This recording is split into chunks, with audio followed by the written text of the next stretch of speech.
सियासी गलियारों में चर्चा इस बात की है कि बीजेपी सबसे बड़ी पार्टी है, मगर ना तो उसने विधायक दल का नेता ही चुना और ना ही राज्यपाल के पास जाकर के सरकार बनाने का दावा ही पेश किया है। अब इन सबके बीच एनसीपी अध्यक्ष अजित पवार एक हफ्ते में दूसरी बार दिल्ली पहुंचे हैं।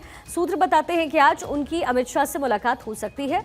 इधर अजित पवार के संभावित मंत्रियों की लिस्ट भी सामने आई है। पवार गुट के कौन कौन से चेहरे मंत्रिमंडल में शामिल हो सकते हैं, अब हम आपको जरा ये इन्फॉर्मेशन भी देते हैं। एनसीपी से अजित पवार के जो संभावित मंत्री हैं कौन कौन है? खुद अजित पवार, दूसरी अदिति तटकरे, छगन भुजबल, दत्ता भरणे, धनंजय मुंडे, अनिल भाईदास पाटिल, नरहरी झिरवल, संजय बंसोडे, इंद्रनील नायक, संग्राम जगताप, सुनील शेलके, ये संभावित नाम है। 5 दिसंबर शाम 5 बजे ये वो तारीख है, वो समय है जब मुंबई के आजाद मैदान में महाराष्ट्र के नए मुख्यमंत्री का होगा शपथ ग्रहण समारोह। बीजेपी के तमाम नेता ये पहले ही ऐलान कर चुके हैं, तो फिर सवाल वही है कि कौन लेगा सीएम पद की शपथ। पार्टी ने सोमवार को महाराष्ट्र के लिए 2 ऑब्जर्वर्स अपॉइंट किए हैं। वित्त मंत्री निर्मला सीतारमण और गुजरात के पूर्व सीएम विजय रूपाणी, ये दोनों आज मुंबई पहुंचेंगे और कल विधायक दल की बैठक होगी और कल ही सीएम का चेहरा भी सामने आ जाएगा। वैसे आज शाम को मैं मुंबई जा रहा हूं। आदरणीय निर्मला जी भी रात को आ रही है मुंबई। कल सुबह 11 बजे हमारे सभी विधायक दल की बैठक है और वहां हम लोग चर्चा विचारणा करेंगे और उसके बाद सर्वसम्मति से नेता की चुनाव होगी और उसका नाम हाईकमांड को बताएंगे। तो सबसे बड़ी पार्टी भारतीय जनता पार्टी बनी है।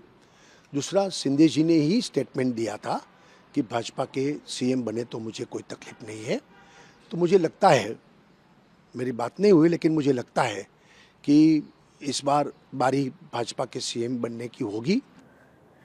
तो आज और कल दोनों ही दिन काफी अहम होने वाला है, क्योंकि परसों 5 दिसंबर है शपथ ग्रहण का दिन। तो आज से लेकर के कल और परसों तक कैसे गतिविधियां आगे बढ़ने वाली है, जरा आपको अब ये भी समझा देते हैं। कैसे सरकार गठन होगा आज शाम, आज रात और कल सुबह क्या कुछ हो सकता है, क्योंकि दोनों ऑब्जर्वर्स जो हैं वो पहुंचने वाले हैं आज देर शाम तक महाराष्ट्र यानी मुंबई, और उसके बाद कल विधायक दल की बैठक होगी जिसमें विजय रूपाणी और निर्मला सीतारमण मौजूद रहेंगे। मुंबई में बीजेपी की जो है विधायक दल की मीटिंग होने वाली है और इसमें अहम फैसला लिया जाएगा और फिर सीएम के नाम पर मुहर लगने वाली है। लेकिन बड़ी यहाँ पर बात यह है कि जिन सहयोगी दलों के साथ मिलकर के बीजेपी सीएम बनाना चाहती है और सीएम बनाने की कवायद कर रही है, क्या वो सहयोगी दल के जो बड़े नेता हैं वो इस पर अपनी सहमति जाहिर करते हैं या फिर नहीं। मुंबई का आजाद मैदान पूरी तरीके से तैयार है। नए सीएम के शपथ ग्रहण की तैयारियां जोरों पर इस समय है और इन सब के बीच बीजेपी और शिंदे गुट के नेताओं का आजाद मैदान आना भी तेज हो गया। तैयारियां कैसी है इसका जायजा भी लिया जा रहा है। बीजेपी अध्यक्ष चंद्रशेखर बावनकुले भी आजाद मैदान पहुंचे, तो शिंदे गुट के नेता संजय शिरसाट भी तैयारियों की पड़ताल करने आजाद मैदान गए। शिरसाट ने कहा है कि आज एकनाथ शिंदे अपने विधायकों के साथ चर्चा करेंगे और बड़े फैसलों पर मुहर लगेगी। शिंदे सरकार में शामिल होंगे या नहीं, आज रात को ही पता चल जाएगा। कोई असंबस नहीं है, कुछ नहीं है। सभी अभी अच्छे से हो रहा है। तीनों पार्टी के नेता एक साथ मिलके इसके ऊपर डिस्कशन कर रहे हैं और आपको देखने को मिलेगा 5 तारीख को बड़े धूमधाम से ये शपथ विधि ग्रहण 16 यहाँ संपन्न होगा। एकनाथ शिंदे जी सरकार में रहेंगे, इसके बारे में आज शाम में पता चलेगा। चलो आज शाम को सर, आज शाम को मीटिंग है, आज शाम को कितने बजे मीटिंग है, क्या है वो बता दीजिए सर। आज शाम को, शायद शाम को देर रात में ये मीटिंग होगी। दोपहर में सीएम साहब आ रहे, सह्याद्री पे भी उनकी और अलग विषय पे बैठक है। 23 नवंबर को नतीजे आने के बाद सीएम पद को लेकर के जबरदस्त सस्पेंस अभी भी बना हुआ है। फडणवीस का नाम सबसे आगे चल रहा है, उनके चांसेस 90% से ज्यादा बताए जा रहे हैं, लेकिन फिर भी बीजेपी विधायक दल की बैठक टलती जा रही है। 26 नवंबर को महाराष्ट्र विधानसभा का कार्यकाल भी खत्म हो चुका है। ऐसे में विपक्ष पूछ रहा है कि भाई सीएम बनेगा कौन और कब बनेगा और चेहरा कौन होगा। डिप्यूटी सीएम तो पार्ट 2 है, सीएम कौन बनेगा, कौन ये मैं मानती हूँ कि ये जिम्मेदारी उठाएंगे जो वादे किए हैं वो पूरे करने के। जो नाराज स्थिति में हैं वो नाराज फूफा जी की तरह जो बारात में होते हैं, एक नाराज फूफा जी होते हैं, बारात है पर दूल्हा नहीं है, एक नाराज फूफा जी ऑलरेडी खड़े हुए हैं वहाँ पर। तो ये जो पूरी परिस्थिति बनाई है, पूरा देश हमारी तरफ देख रहा है कि झारखंड में भी नतीजे आए वहाँ पे सरकार स्थापित भी हो गई, वोट टेकिंग हो गई और सरकार ने कार्रवाई भी शुरू कर दी है। और यहाँ पर इतना बड़ा राज्य है जहाँ पे आप और चलिए अब हम आपको एक सीक्रेट बताते हैं। शिंदे का प्लान क्या है, आखिर वो कब अपने पत्ते खोलने वाले हैं। दरअसल कल विधायक दल की होगी बैठक और उसके बाद सीएम के नाम का ऐलान हो जाएगा।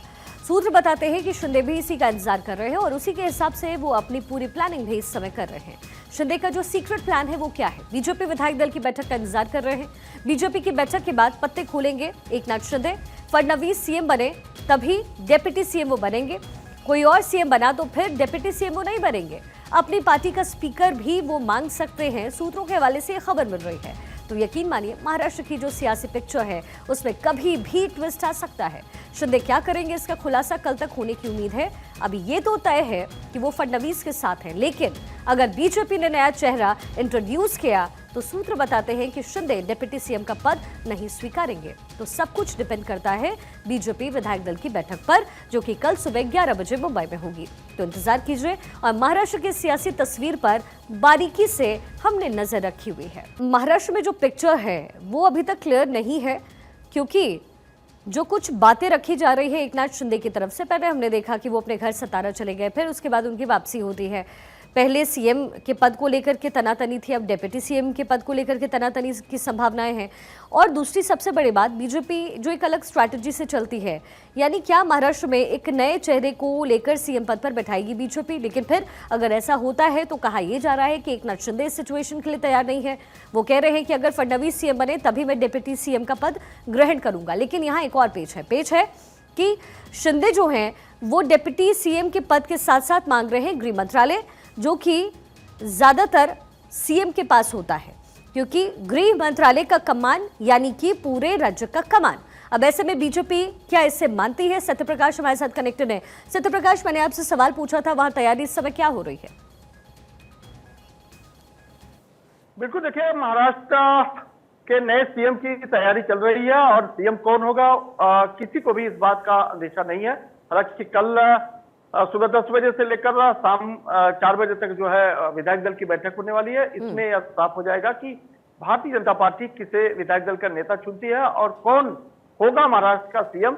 लेकिन इस बीच जानकारी है कि किसी भी नेता को, किसी भी विधायक को इस बात का बिल्कुल भनक तक नहीं है कि आखिरकार उनके बीच में रहने वाला कौन शख्स महाराष्ट्र का मुख्यमंत्री हो सकता है। लेकिन जिस तरह की अटकलें लगातार लगाई जा रही है कि एकनाथ शिंदे नाराज चल रहा है, एकनाथ शिंदे की जो मांगे हैं उसे भारतीय जनता पार्टी ने अब तक नहीं मानी है। भारतीय जनता पार्टी की तरफ से उन्हें किसी तरह का ग्रीन सिग्नल नहीं दिया गया है। लेकिन उसके बीच आज एकनाथ शिंदे अपने थाने बंगलों से निकलकर जुपिटर हॉस्पिटल गए थे, जहां पर उनका चेकअप किया गया। चेकअप करने के बाद वह सीधे मुंबई के वर्षा बंगले पहुंचे हैं। थोड़ी देर बाद तमाम उनके सहयोगी विधायक जो है वर्षा बंगले पर जाएंगे, जहां पर 5 दिसंबर को होने वाले शपथ ग्रहण समारोह के अलावा क्या रणनीति एकनाथ शिंदे गुट की होगी उस पर वह चर्चा करेंगे। क्योंकि शिंदे गुट की तरफ से यह खबर आ रही है कि शिंदे साहब ने खुद जो है इस बात से इनकार किया है कि अगर